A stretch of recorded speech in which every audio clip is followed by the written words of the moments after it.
Lakini suala la makaburini msikitini, hili Mtume sallallahu alaihi wasallam amelisemea na amekataza. Kasema msiswali kuyaelekea makaburi wala msiswali juu ya makaburi. Kakataza Mtume sallallahu alaihi wasallam.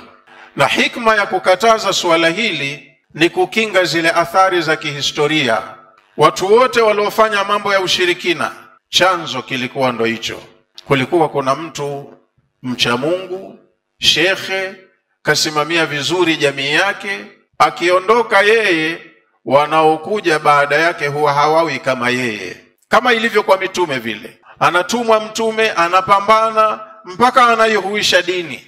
Lakini akiondoka yule mtume, hawa aliowawacha hawatakuwa na kiwango na uwezo kama yeye. Kwa hiyo efficiency kwenye majukumu ya usimamiaji huwa inapungua. Na kila jamii hata kama iko kwenye haki, inasimamiwa kidini, ndani yake haikosi maadui, kwa sababu Allah aliyetuumba katuambia, katuchanganya hapa duniani. Huwa alladhi khalaqakum, Allah ndiye aliyekuumbeni. Faminkum kafirun wa minkum mu'minun. Lakini baada ya kuumbwa hamui sawa. Wengine mnakuwa makafiri, wengine ndo mnakuwa waumini. Lakini mmechanganywa hapa hapa, mnasigana hapa hapa.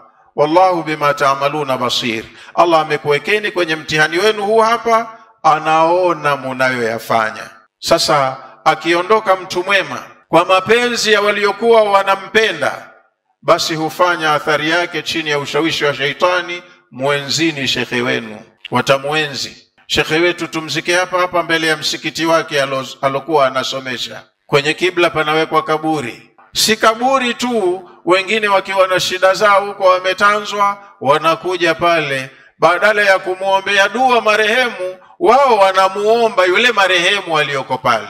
Na shaitani kwa sababu mjanja hutia taufiki yeye, sio Allah.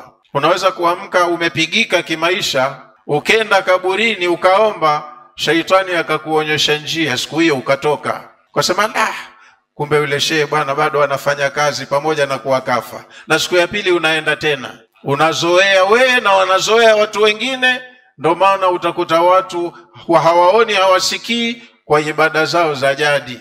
Vinyamkera, tunguri, pango huko majiweni, wanaomba na wanaamini wanakidhiwa haja zao. Sasa hili ndio lilosababisha Mtume akawakataza